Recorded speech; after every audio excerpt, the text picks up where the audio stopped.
અમરેલી જિલ્લામાં ભારે પવન સાથે કમોસમી વરસાદથી બાગાયતી પાકની ખેતી કરતા ખેડૂતોને નુકસાની વેઠવાનો વારો આવ્યો છે। જિલ્લામાં 8,200 હેક્ટરમાં આંબાની ખેતી આવેલી છે, પરંતુ 2 દિવસથી ભારે પવનના કારણે આંબામાં આવેલી કેરીના પાક ખરી પડ્યો છે। તેના કારણે ખેડૂતો આર્થિક નુકસાન વેઠી રહ્યા છે।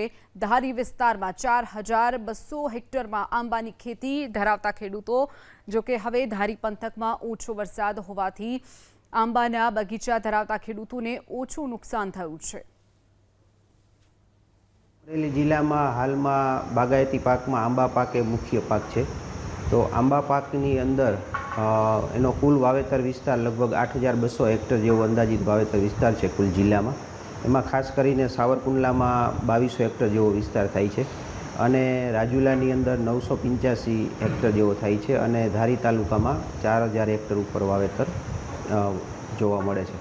ખાસ કરીને જે હાલમાં વરસાદ અને એની સાથે જે પવન હતો તેમાં સાવરકુંડલા તાલુકો, રાજુલા તાલુકામાં અને એ વિસ્તારની અંદર આંબા પાકની અંદર ખરણ જોવા મળેલ છે અને ધારી વિસ્તાર અને એ સાઈડમાં પવનનું પ્રમાણ થોડું ઓછું હોવાથી એ વિસ્તારમાં થોડું ઓછું ફળખરણ જોવા મળે છે।